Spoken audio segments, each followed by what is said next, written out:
national. Speed. Onip, On reste à côté comme ça. onip, eye, pona, banamboka, onip, Ça fait bien comme ça. Oui. la plus meilleure valeur, ya Congo. Alors, je vais vous parler de la République démocratique du Congo, qui est un très grand pays au cœur de l'Afrique. Certains parlent de pays-continent. Un pays qui fait 2 345 400 km² et qui a une population évaluée à peu près 109 millions d'après la Banque mondiale. Mais hier, j'ai vérifié dans World Matter des Nations Unies, il parle déjà de 115 millions d'habitants.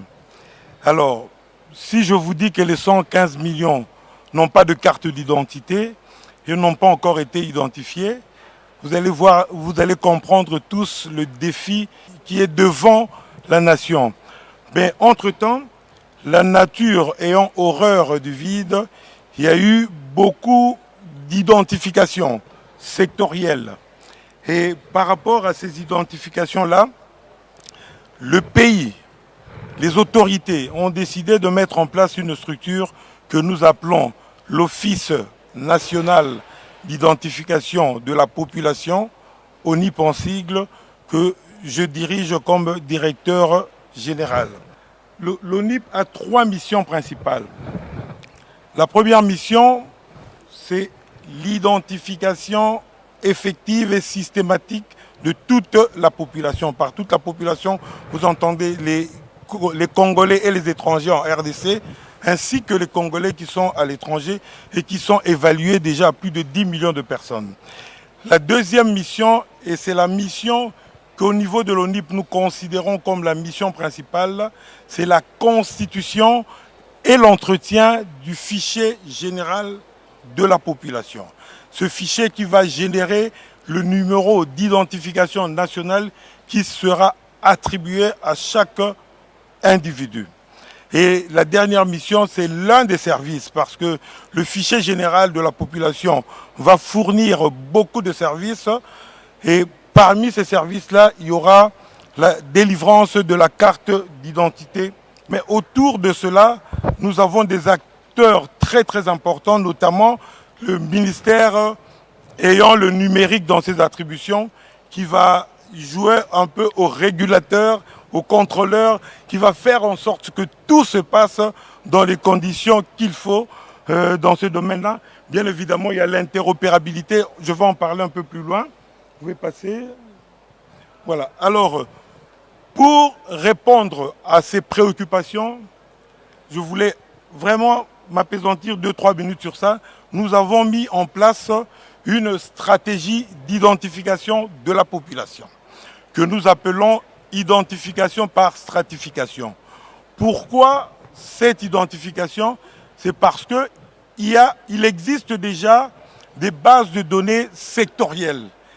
Et parmi ces bases-là, l'une des plus grandes, c'est la base de données qui a été constituée par la Commission électorale nationale indépendante de la RDC, la CENI, une base de données qui pèse près de 43 500 000 personnes, des données.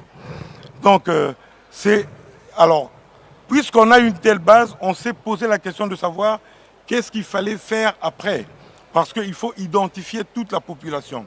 Nous avons pensé couper, découper, segmenter la population en 10 morceaux. Vous allez voir qu'il y a 2 autres morceaux que je vais expliquer après. En 10 morceaux, il y a ce que nous appelons électeurs.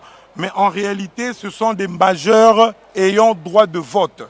C'est ceux qui sont là-bas à la première strate. La deuxième strate, c'est la strate des élèves. C'est aussi une strate très très importante. En gros, c'est ceux qui ont entre 6 et 18 ans. Et c'est une strate qui, d'après le ministère de l'Éducation nationale de la RDC, pèse près de 32 500 000 personnes. Rien que la strate des électeurs ou des adultes ayant droit de vote et les élèves, nous avons 76 millions de données à peu près. Alors on continue avec les enfants. J'insiste toujours sur les enfants parce que c'est une strate particulière dans laquelle nous allons vraiment solliciter l'état civil.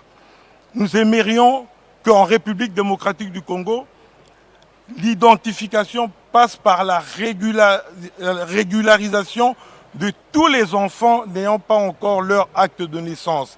Et c'est l'occasion où jamais nous avons déjà sollicité le gouvernement à ce sujet pour faire en sorte qu'il y ait cette régularisation de tous les enfants. Alors je continue, il y a les militaires, il y a les policiers, il y a les étrangers vivant en RDC, il y a les Congolais des étrangers, il y a les déplacés internes. Tout ça, ça fait 10 strates. Et quand vous faites la somme de ces 10 strates, vous aurez toute la population. Et vous comprendrez que l'effort de la RDC, c'est un effort qui tente de le réconcilier avec sa population après 40 ans de non-délivrance de la carte d'identité. Mais il faut se comprendre que pendant ces 40 années, les services essentiels ont continué à fonctionner, mais de manière sectorielle. C'est-à-dire que pour chaque secteur, il y a une base de données qui existe et ces bases de données fonctionnent de manière siloïque. Et ces silos, quand il s'agit de parler maintenant de constituer le fichier général de la population, le défi que nous avons, c'est que ce fichier général de la population puisse être capable de s'intégrer avec le fonctionnement de chacun de ces secteurs sans poser des problèmes de cassure. C'est un défi, mais un défi que nous avons décidé de surmonter en RDC en utilisant une méthode ou un principe que nous appelons la mutualisation. Ce qui veut dire qu'on prend le NIP comme une forme d'agrégateur de tous les systèmes d'identification, de sorte à ce que de cette agrégation, il puisse dégager tous les éléments qui lui permettent de constituer un fichier de la population, mais qui répond aux besoins de tous les secteurs. Mais la question est de savoir comment est-ce que nous agrégeons toutes ces différentes sources d'informations et en faire en fait une source qui permet à ceux que quand ils sont insérés dans le fichier général de la population, ils pourraient être réutilisés sans nécessairement avoir des manquements ou quand on oblige à ce que cela soit une source de référence pour vérification, il n'y ait pas de cassure. La question ici est liée à la continuité de service. L'écosystème identitaire de la RDC est vraiment en construction. Et en ce qui concerne les services digitaux, puisque l'on ne peut pas avoir une identité légale qui ne va pas servir à ce que le citoyen puisse avoir accès à certains services, l'initiative qui est au sein du ministère de l'économie numérique est celle d'octroyer un identifiant unique à tout citoyen, mais aussi à certaines entreprises pour faciliter l'accès aux services de l'État. Et cet identifiant unique reposerait bien évidemment sur une identité légale. Et le choix qui a été fait serait de passer par une structure légalement reconnue dans l'ordonnance de 2023, le Code du numérique en son article 41, qui est le guichet numérique, qui prendrait en charge une sorte de fédération de services digitaux pour permettre aux citoyens de ne pas aller naviguer sur plusieurs sites, mais d'avoir un guichet ou une plateforme fédératrice de services. Une autre chose serait de savoir que le pays est grand. On risque de dire même que c'est les continents. La RDC est un pays grand et nous avons beaucoup de challenges, entre autres que ce soit des challenges liés à l'électricité, mais le gros challenge qu'on a dans l'accès aux services, c'est la qualité même de ces services-là. Donc une autre initiative qui est en cours, c'est la mise en place d'un réseau de diffusion de contenu, qu'on appellerait en anglais Content Delivery Network, qui permettrait à ce que, au lieu tout le temps d'aller interroger les services online sur Internet, les citoyens congolais, à travers cette identité digitale qui serait octroyée, accéderaient à ces services en local. Ça permettrait de réduire cette dépendance à la connectivité, mais aussi aux services Internet. Et derrière tout ça, plusieurs initiatives ont été initiées au niveau sectoriel, puisque le DG de l'ONIP a présenté la stratification. Et on a des initiatives comme l'identification des fonctionnaires au niveau de la fonction publique, où l'on voit comment est-ce que l'administration publique prend en charge toutes les questions de l'agent public. Une autre initiative, c'est l'expérience que nous avons avec l'agence de l'imagerie de la santé qui octroie une carte de santé à toutes les femmes en état de grossesse pour bénéficier de soins liés à la santé pour tous. Plusieurs initiatives que peut-être je vais mettre de côté montrent que là, vraiment l'écosystème numérique congolais est en mouvement et nous espérons que d'ici l'année prochaine, puisque j'ai vu que nous avons mis, pour aller un peu plus vite, la feuille de route qui va permettre de prendre en charge tout cela. Nous avons déjà un cadre institutionnel qui permet de faire des choix en ce qui concerne l'opérationnalisation de certaines structures.